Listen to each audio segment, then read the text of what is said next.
Igbo na-eme na m ebuli ụyọ ọkọ nji emenụ mmọnwụ ndị chiri echiche ma bụrụ nne.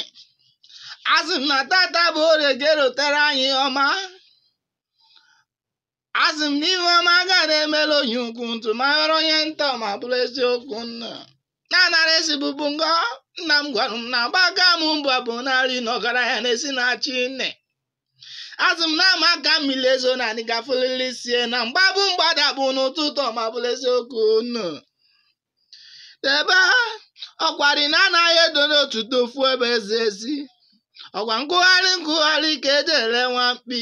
Ọkwa n'Igbo Class World ka anyị na-ewetara unu omenala ndị Igbo niile. Asị na Igbo na-asụ n'onu ma na-akụ ụkwara ọbụla otu. Mana anaghị eme okenye n'ihe ọmara emeni.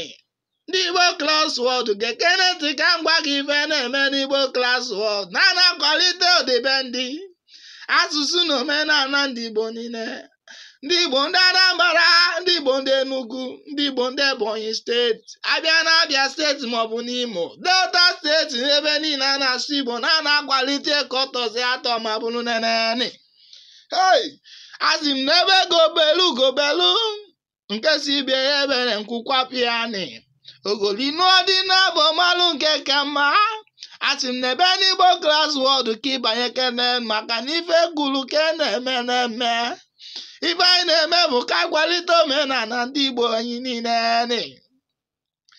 Maka na ọ na-abụ na-arụgba afọ n'ọbụla omenala ka mara ụnụ. Ananya na-ozi n'okenye nọ n'ụlọ ewu amụọ n'ọgbụlị.